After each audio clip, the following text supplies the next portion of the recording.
You are listening to the Catch Up podcast today with me, Philip Blackmore, and I'm joined by Tony Riches, Programme Director and published author, to hear about his insights on what a successful programme looks like. Glaxo put an ERP solution in, and it was so badly done that we couldn't cut an invoice to any one of our 180 global clients for 3 months. How hard can it be to design and build one of these solutions that you can't invoice? And then I found out just how many ways there are to have an ERP disaster.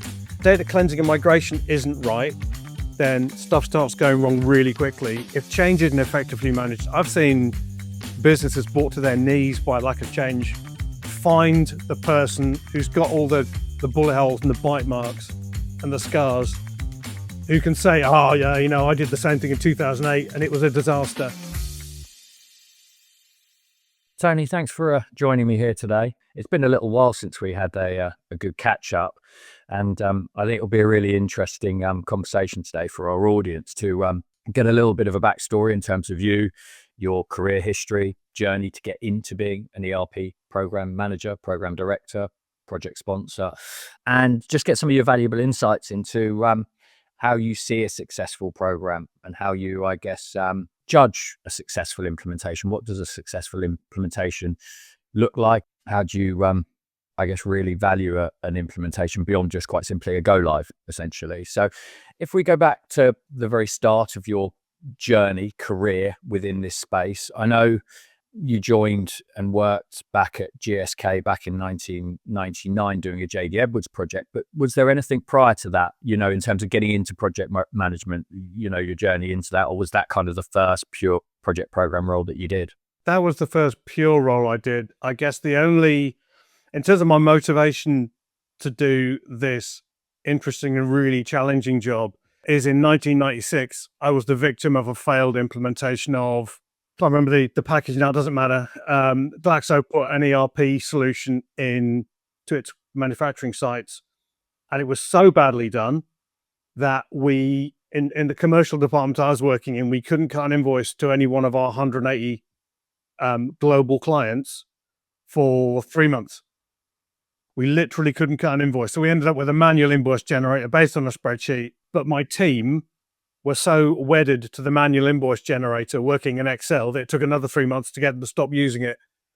And that was that trust. Basically, yeah. And that made me just say, well, how hard can it be to design and build one of these solutions that you can't invoice? So I kind of thought I'd go and find out in a less rational way than that. And then I found out just how many ways there are to have an ERP disaster. Yeah, absolutely. And then, so you went from that role in terms of, I guess, experiencing it as a user, having that kind of, I guess we'd call it a bad experience going through that program. And then you stepped into, and was that just you kind of put your hand up, there was an opportunity because you'd been through it as a user at GSK, say, and they were doing a project, you applied for a role and said, hey, look, I'd like to get involved? I'd got to the point where I felt glass ceilinged, and I probably was glass ceilinged with the capabilities that I had then. So I volunteered to go on a forecasting project role. It's a big step down. I went to another location I went to Stockley Park. I used to work in Ware, but I was going to Stockley Park delivering forecasting systems. So fairly simple delivery, not generation. And from there, I basically took a look at a load of contractors all earning what was then a fortune. £500 a day was like nirvana. Yeah, so I jumped out into a delivery role with SmithKline Beecham, because the Glaxo and SmithKline hadn't merged. Mm-hmm. Got very lucky. My boss and my boss's boss all left within 3 months. Mm-hmm. So I ended up 2 rungs back up the ladder, delivering, not building, ERP solutions to much of the world that wasn't Europe and the States. From there, I went to Reckitt Benckiser to build ERP solutions. These were all jobs I wasn't really qualified to do. Sure. To be frank. So you're learning on the job a little. Yeah, and I got these jobs on the basis of the previous role and being able to talk convincingly. Yeah. So for Reckitt, which was an interesting company at the time, really, really dynamic, I learned how to build solutions. And I went from there to Barclays, where I learned how to offshore stuff, more building solutions for offshoring. So having got kind of a disparate chunks of how to, I then went to, in 2005, I went to British Plasterboard. Yeah, yeah. Was that your first point of contact with Catch? Yes. Yeah, Yeah, yeah, it was. yeah. British Plasterboard, it was a failing ERP solution. Mhm. They'd made the mistake of putting somebody who was really good from a business perspective, and this is not the last time I've seen this, really good guy was in charge of a program, didn't know what he was doing, wasn't getting the right advice, and it ended up being really destructive to his career, which I thought was pretty Wow. much unfair. I went in to turn it round. It wasn't really a role that I was completely qualified for. I remember someone wandered up to me at a party. One of my team wandered up to me at a party about 6 months in, and drunkenly said, "You're a bit of a chancer, aren't you?"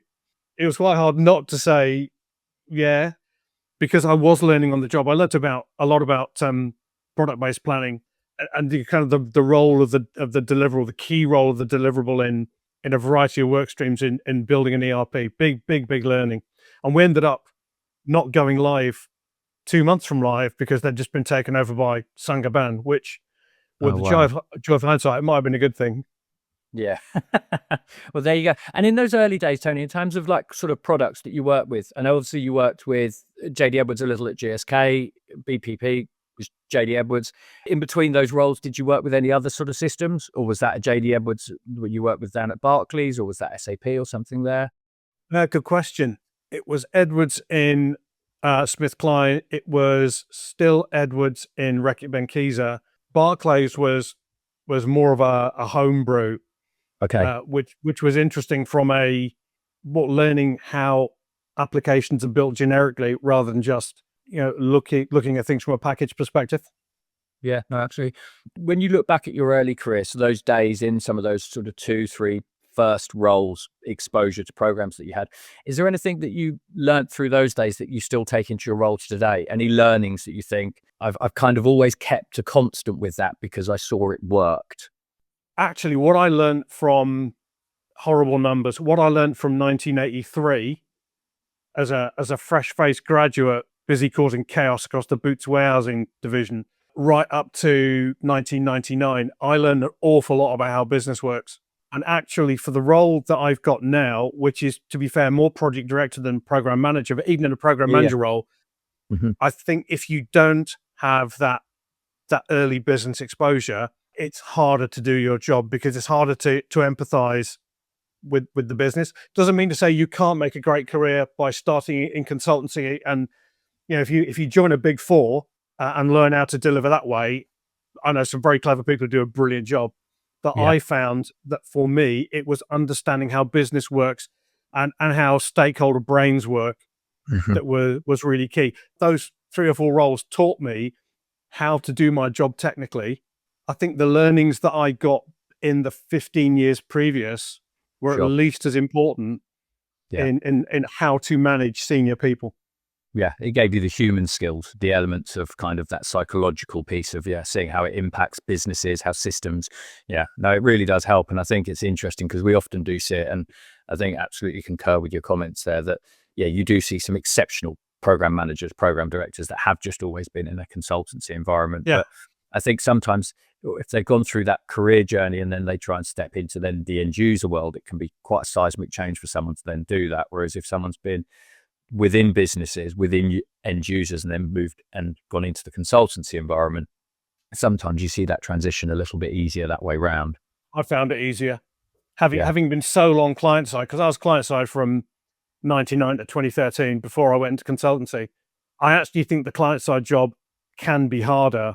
It's a great training ground. If you just Mhm. learn consultancy, then Mhm. yeah, suddenly going client side can be a big shock. And do you think that comment, Tony, about it being more difficult, is that because you feel a little bit more responsibility? It's like you're in there, you're with the users, it's that business, it's their money, it's their investment. And obviously, I appreciate consultancies, take their roles extremely seriously about delivery and the importance of reputation and gathering reference sites. But do you think that's part of it? That being on the customer side, that you see those users day to day, you report into the stakeholders, you've got to take that ownership a little bit higher. It's a little bit more serious. It's multifaceted. I think as a consultancies, whilst they do take outcomes really seriously, have a restricted range of outcomes.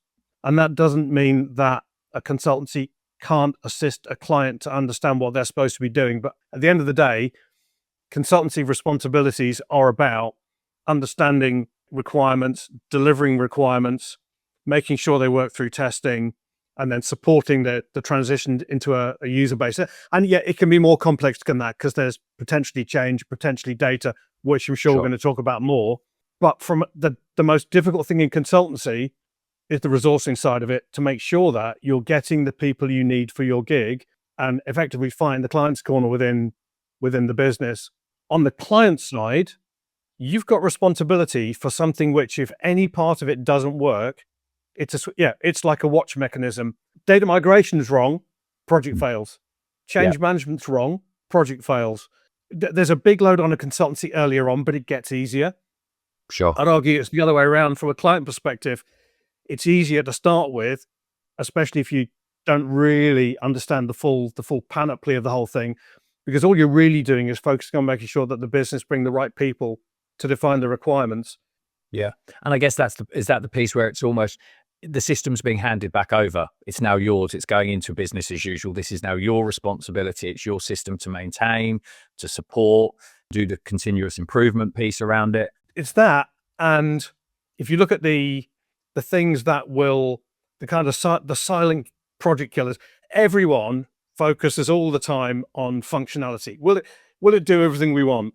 The things that kill projects are too much customization that's not then effectively managed. Yeah, if the data cleansing and migration isn't right, then stuff starts going wrong really quickly. If change isn't effectively managed, I've seen businesses brought to their knees by lack of change management.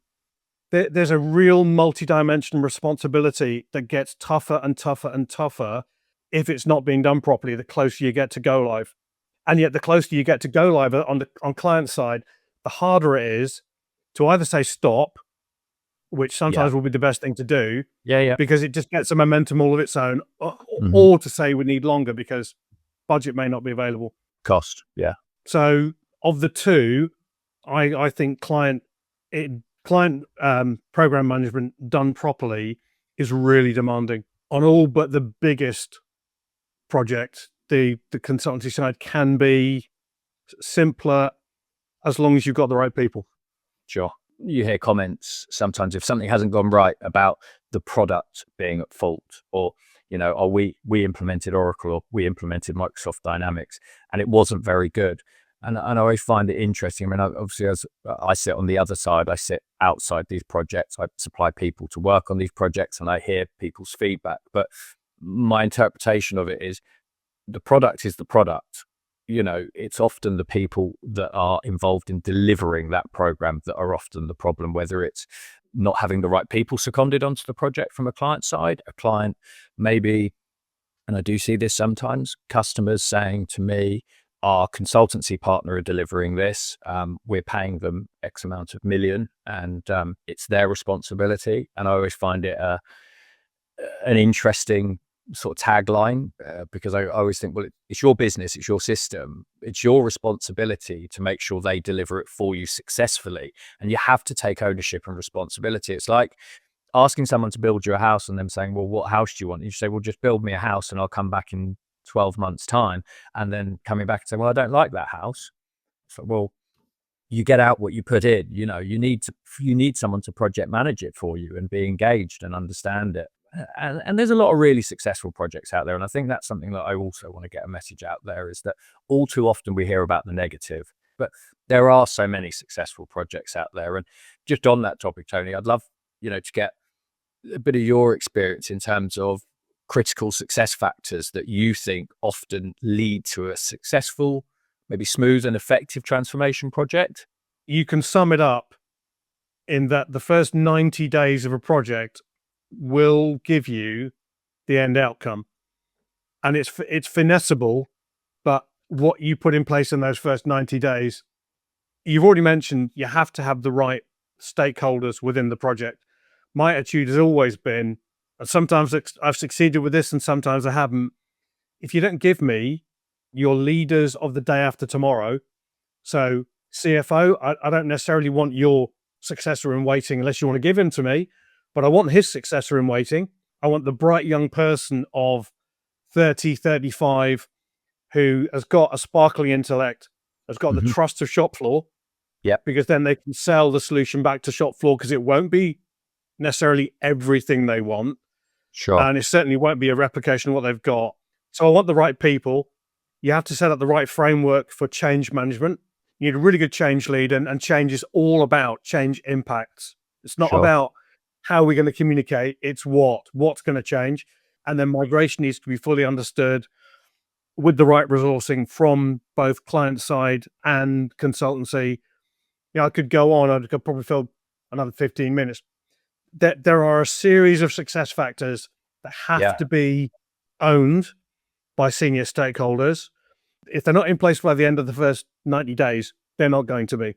Really. Do the senior stakeholders really own the outcome, or are they doing it because they're told to? Yeah. Uh, Okay. the really successful programs, I think, happen where a great project director or program manager are either on client side or potentially on consultancy side, who can actually sell this to a client, Yeah. make sure that the planks for success are placed Hmm. early on, because 6 months in, you've got what you've got. Yeah. No, I understand that. And Tony, have you ever been into an environment where you kind of get into a program and you feel that there is a little bit of I guess, a lack of buy-in on the customer side from certain senior stakeholders? Because I sometimes hear it that, this is a finance-led project or this is an IT-led project, and there can sometimes be a little bit of resistance between those two elements of the business. Going in there, whether it be you going in as the program manager within the customer side, sitting in between those, or going in as an SI. How do you look to try and overcome those challenges? Have you experienced that personally? And if you have, Yeah. how do you look to try and overcome those issues? Yes. And I think you're much more likely to have to manage them on the client side. Unless I can highlight them, Hmm. they may not be able to enact change. As a client program manager, yes, I've encountered them. The best program managers, as a mutual friend of ours, Graham Lockhart, springs to mind, Yeah, I spoke because to him yesterday. he's got a very non-confrontational but very Yeah. direct communication Mm. style. Yeah, Something to do with absolutely. him being a Glaswegian, perhaps.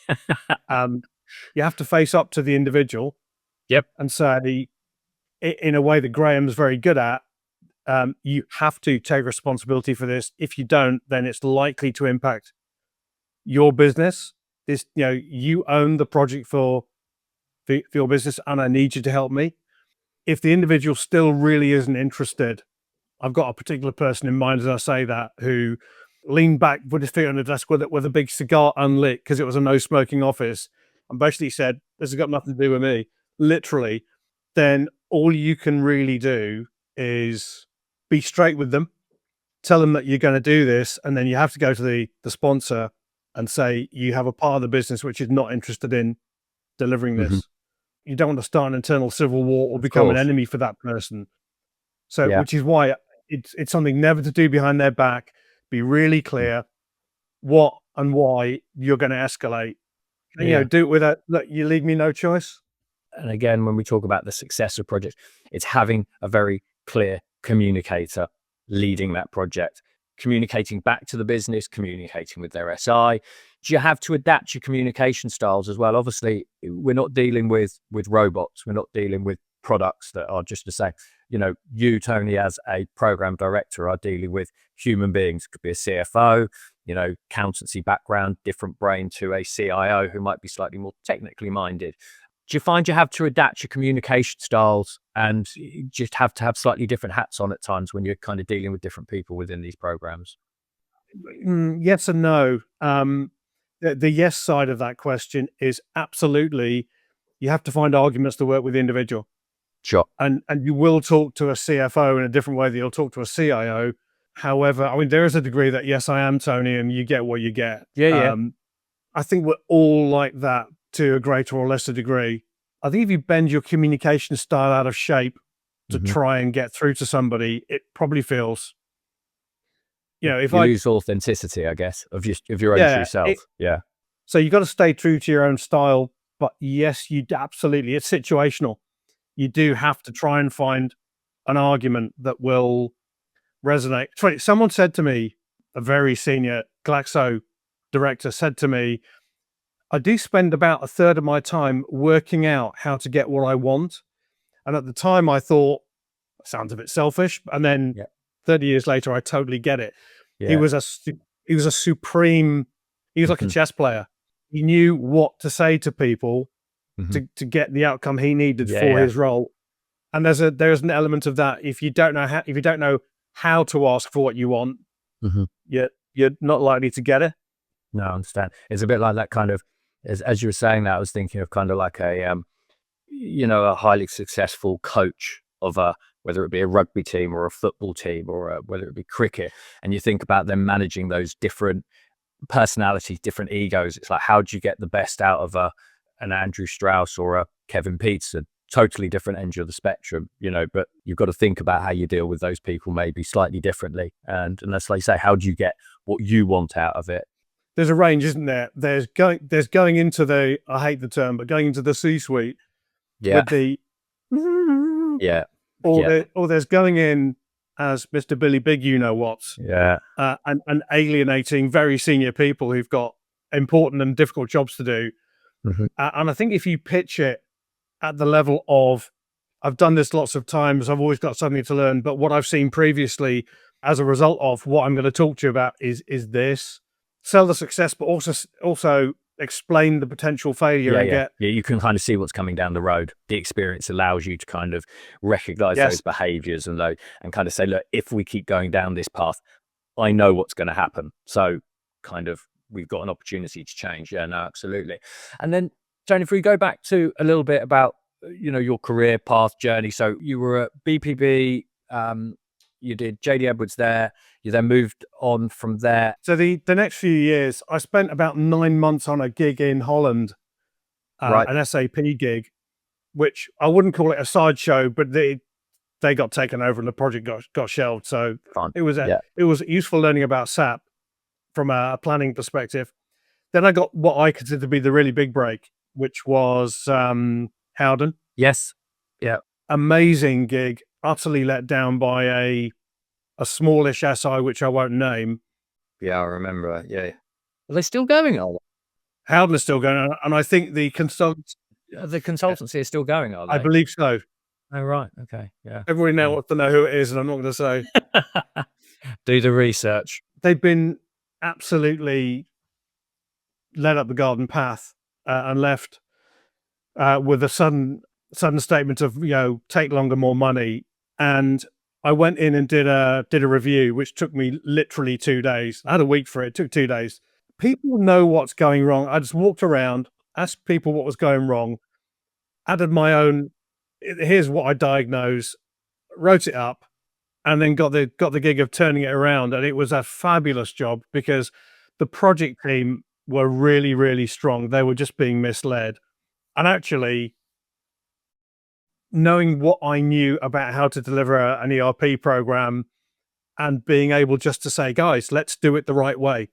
This Sure. is the right way. They dived on that I bet. and did a brilliant job of delivery. And in fact, I was very fortunate with the quality as well. The finance product owner is now a very, very senior CFO in one of the sister companies.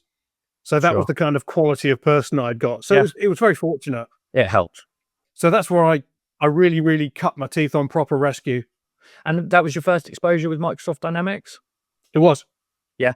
And coming Yeah. from, I guess, sort of JD Edwards, which, very well established ERP product at the time, back in 2007 was probably Howden. So, Microsoft Dynamics as a product, sort of still fairly early days in its, I guess, what do we say, like its development, its functionality, how long it had been around, and I imagine at that time, Howden was probably one of the bigger projects that Microsoft Dynamics was going into. There probably wasn't a whole host of, I guess, reference sites that were a good, because it was US, UK, Global. truly global. Yeah, truly global. Yeah, it was. And which version were we? 2009 or version 4 then? It was 4.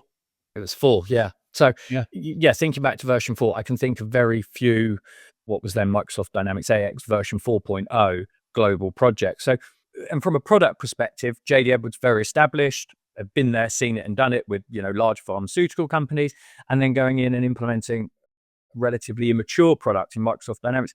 Did you see a lot of differences between the product? Did it give you as the program manager greater challenges, the product being different, or does your role remain kind of, I'm process driven, this is what I do? Very much the latter. Yeah. I'm not technical. I think the advantage it gave us, because Howden was and still is a custom engineering business, they had a very particular set of functional requirements. And in those days, there was really nothing stopping you from building what a client absolutely wanted. Sure. Microsoft oversight was minimal. And we had some extremely strong technicians in the team, and some people who were kind of cleverer than I think I had any right to expect, given the state of the project, with this is the process we need. So it was really easy. They'd already mapped the as-is process. So then saying, what does the to-be look like? How are we going to build that? Was pretty easy. And it was a happy hunting ground. Now, there's a downside to that. When we move on to what was effectively my next gig, which was a major iron and steel company. Yeah. STEMcore. Yeah. The sheer flexibility of the product was actually, I think, with the joy of hindsight, a bit of an Achilles heel for them, because the chairman, now sadly departed, had built the previous system himself. Okay, yeah. He was determined for it to be his train set, and they ended up with to best of my understanding, with a 50-person Indian development unit. Yeah, it's huge, absolutely huge. For one solution, because it was literally not a step back from our current functionality. That thing you're not supposed to do. They were just replicating the as-is in the to-be down to an absolutely micro granular level of detail, costing a fortune. And I doubt it ever got put live because of the wider issues that STEMcore had commercially.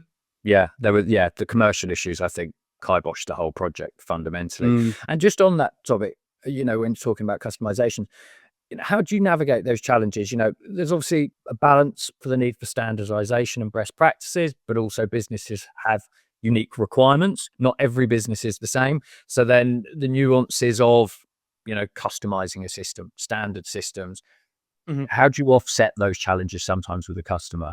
Yeah, I learned that painful lesson on BPB. We had a French pilot, and the French product owner, finance product owner, a delightful lady called Mrs. Teapot, Dominique Tepeau, kept on coming round with, and we need to make all these changes. Okay, why? Oh, they are French legal requirements. To which my answer should have been, go on then. Yeah. Show me the law. Now, it would have been in French. I'm not sure I'd have understood it. But the point I'm making is, and again, I'm going to channel my inner Graham Lockhart, who's very good at this, is, okay, we have this list of 100 things you want to change. I'm going to tell you you're not going to get any of them. Now tell me what the impact of that is on your business, because this is it's a very well developed package solution with a tremendous amount of different businesses reflected in its functional makeup. Tell me what it is you don't get and how much damage it does to the business if you don't get that. I know there's this syndrome of don't care about data, don't care about change, don't care about all the other functionality, must have all the and that is such a slippery slope to go down. So my attitude is, you're not having it. Yeah. You're not having it now. Now tell me what that does. Sure. And then when the business is going to be genuinely impaired by the lack of that functionality, then you start talking about, well, it's going to cost this much. Would a manual solution, would a workaround be better? Or do you want to spend that much, both in terms of developing and testing, and then for life cycle, maintaining that revised functionality or not? No, absolutely. And it's that piece. It's like, well, once you've done that, once you've made those customizations, you're then going to have the same challenge 3, 4, 5, 6 years down the line. If you want to upgrade your system, you're then going to have to redo all of that again, as opposed to just kind of maybe going with a more standard process. And with Evergreen, theoretically, you're having to regression test with every new release that Microsoft put out. It becomes a burden and will definitely cost money from a application lifecycle management perspective. And then you finish up So with STEMCorp, we know the sort of situation there. Did you stay within the Microsoft Dynamics market? I think I did. you stayed there, and then did you go to was that Infor in between then, or was that Before that, after? Yeah, I went to a company called Stadco in Telford for 6 months to help them try and choose an ERP. So I dropped out of 365, and basically I learned how amusing it can be to be allegedly the person who's driving the decision as to who gets to sell or not. So right. the kind of phone call in the car on a Friday night going back from Telford to home in Hertfordshire, where I'm not going to name the company, but the salesman would ring up and say, "Now, what do I have to do to get this? You have to give me your best price. Yeah, But what do I have to do? You have to get off the phone now." That was really useful in terms of understanding how ERP solutions are selected. Then I went to Infor for another 6 months. The job was supposed to be working for the global delivery VP yeah, and solving, basically going in and solving problem projects, which sounded fantastic. yeah. I remember at the time. Um, the reality was going into clients and saying, "No, we haven't got any resources to help you." Wasn't much fun. No. So I did two of No. those circular firing squads and then Yeah, bailed, and was fortunate enough to get a gig which lasted 10 years yeah. with Hitachi Solutions. That then brings you back into the Microsoft Dynamics space. And with Hitachi Solutions, I think probably when you joined, they were going on a fairly significant journey of exponential growth. As a business, they Very picked much up so. a number of what I would call at the time some of the bigger programs on a global scale that were being delivered by any SI at that time. They were, because obviously back then you didn't have your PwCs or your EYs operating in the space so much. Hitachi were probably the biggest brand name, maybe from a consultancy perspective. Hitachi felt like what I would describe as a core Microsoft Dynamics consultancy practice. There Hmm. weren't many bigger at that time that you joined, I guess. You say that, they were about 60 people. When you joined? Yeah, it could have been less. I mean, the number Oh, wow. 35 is in my head for some reason. These were in the days when most people were in the office a lot of the time, if not on client, and they fitted into one office with, I don't know, 25 chairs in it. Yeah, yeah. But they grew exponentially, and I just watched this Hmm. with my eyes wide as they went from, let's call it 50 to 100 to Yeah, 200 to 500 yeah. in the space of only a few years. Yeah, I remember it. Fabulous business growth. And in terms of the projects that you were then engaged to do for them, you were being engaged as a program director? Mostly. Yeah. Yeah. And what do you put some of that success down to there? Having been inside an organization like that, going in that exponential growth, was it that they had a clear methodology? Was it that they had, and I know they had some brilliant people, but also was it the point, and I sometimes, and this is often you described it about that conversation with the chap in the car, what do I need to do? What's the price need to be? Did Hitachi do a good job of getting it right between sales, as in this is what we're saying to a customer it's going to cost, and delivery? Yeah. And the Info gig was fascinating in that there was clearly some selling that had happened, which was then extremely hard for delivery to live up to. And Sure. there's a healthy tension between sales and delivery in any consultancy. There has to be, Of or you course. either wouldn't sell or you'd never deliver. Yeah, yeah. I felt that Hitachi were, and with the joy of having now been doing this for 15 years, they were pretty good at selling something that was deliverable. Yeah. None of the gigs I was on were ever particularly easy, Hmm. because there's always that tension, and you can find yourself really scrabbling to sometimes to deliver. There were some great people. It did help that and I was some small part of this. They did put together a really strong methodology, which I think has Hmm. been replicated, certainly not necessarily in content, but in concept Sure. elsewhere. So Yeah. there was a really clear delivery method being delivered by some outstanding individuals. And the sales were, I didn't ever feel like it was the charge of the light brigade. Hmm. Now, they have had to be, they certainly do have a sales to delivery process to catch issues at the point of sale that may make delivery hard as a result Right. of one or two learning experiences. But I think Hmm. they were probably better than some of the competition at not selling outrageous stuff. And the other thing was, some of the competition at that time, some of whom failed, clearly would undersell at the point of sale. Yep. They'd get to the point of that being a problem. They'd then Mhm. give stuff away to Right. placate the client, and the revenue spiral would Yep. just, you're making less and less out of a gig. Suddenly you're losing money on a gig Mhm. because of the amount of compensation that you're having to Yeah. put into something because you weren't frank with the client in the first instance, or didn't have the right people to deliver, and therefore start to run into issues that are of your making and not the client's. Yeah. And half of Absolutely. that is about managing client expectations and making sure that they understand what they've got to bring to it. And is that something you look to set out if you go into a program, within the infancy of a project, you're going through that kind of that early kickoff conversations.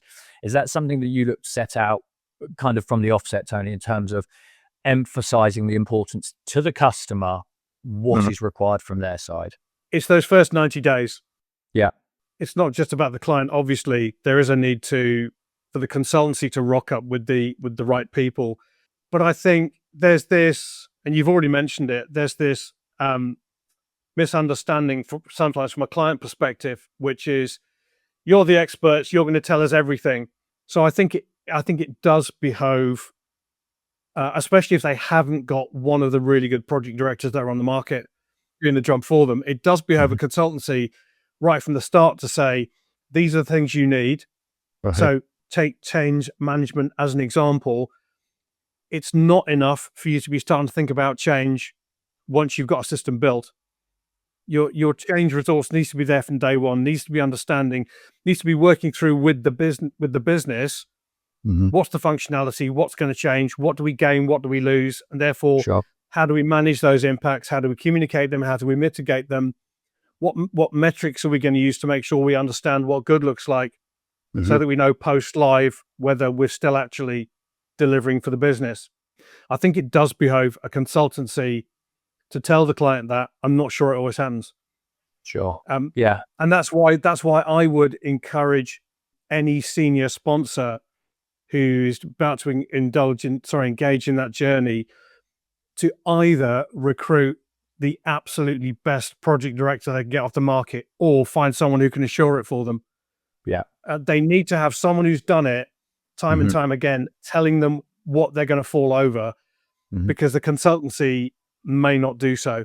Well, it's that piece you mentioned earlier, isn't it? Having someone that can see what's coming up the road or recognize those kind of telltale signs of, like, I've been here, I can see that there's some behaviors or there's some actions, that there's some warning lights sort of, ringing ahead, that, and if we don't make some changes now, there's going to be further problems down the line.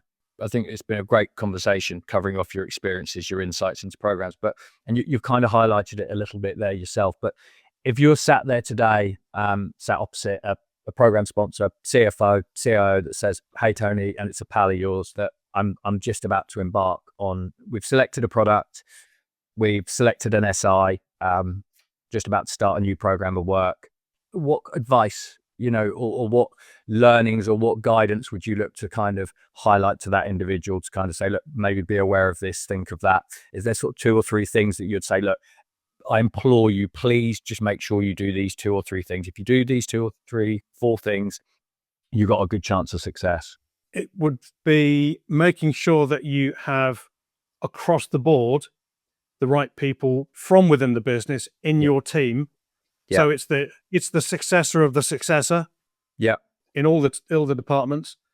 Um, Bring together the strongest possible team. My line is, you have the opportunity to give those people the absolute keys to the business, in terms of their understanding, and them delivering the value that you need in terms of a solution that's going to enable you to function. So putting your best people into it can only work both from a delivery and a career development perspective for your key individual. It's about making sure that you've got a really concrete and documented and agreed understanding of what the consultancy you've employed are going to do, Mhm. and what they're not going to do, because they're going to be expecting you to do that. And then I guess it's making sure that the plans that are in place for all the stuff that's not functional delivery. Yeah, the Sure. functionality needs to be right, Of but course. it's about if you focus your attention on chasing the functionality and don't think about the key things that can stop that watch from working, Hmm. critically data, critically Hmm. change, critically Yeah. testing. That's often Yeah. the thing that Yeah. gets Left squeezed to at the the back last end. minute. So Yeah. yeah, a really, really strong test lead is absolutely needed to stop you from deciding not to do testing properly, because it's often quite seductive. We can hit the budget by only doing 2 weeks rather than 4. Yeah, You those feel would the be pain the other the key side. things for me. I've got one more thing, which I would absolutely encourage them to find the person who's got all the bullet holes and the bite marks and the scars, who can say, "Oh, yeah, I did the same thing in 2008 and it was a Mm. disaster." Having a proper senior assurance person who stands Yeah. independent of the consultancy and independent of your internal project director Yeah. is so important. You need that independent eye in the sky to point out where both sides might be getting it wrong. No, absolutely. That's really useful, Tony. It's a great insight to have because from your background, your experience, the success that you've had delivering programs over a multitude of years now, those insights are, highly valuable for anyone that's about to go on that journey or thinking about going on that journey about what a business as an end user customer, what they need to put in to successfully deliver a project. I think it's highly important. So that's really, really, really useful insight. Thank you for that. And just Tony, just before you go, obviously the job you do day in, day out can be a pretty stressful job. I know a little bit about what you used to do, and I just wanted to ask you a question. If you still do it, are you still, in your downtime to relax, to unwind from the stresses and strains of program directorship in ERP? Do you still write to this day? Are you still writing? Yeah. If you go on Amazon Yeah. for Anthony, you put Tony and you get another Riches. Yeah. If you go on Anthony Riches, I've now written 18 Roman Wow. novels, 2 Yeah. thrillers, and I'm just in the process of trying to sell a Troy series. Oh, wow. Yeah. Yeah. So the answer is yeah, I do. Yeah. Brilliant. Please go and have a look. I'll have a look myself. And thank you very much for your time today, Tony. Go on. And YouTube Romani Walk. If you want a laugh, YouTube Romani Walk. Romani it's Rome with an I on the end. Yeah. And you'll see me and 2 other idiots back in 2015 doing Capua to Rome in full Roman armor, and we got Gandalf to narrate it. Ian McKellen agreed to narrate it because it was for charity. Super. So amazing. that's worth a look as well. Fantastic. Well, thank you, Tony. I really appreciate your time today. It's been great. Pleasure. Thank you. Thank you all for listening today. Please subscribe to stay up to date with our latest episodes or watch the full video episodes on YouTube.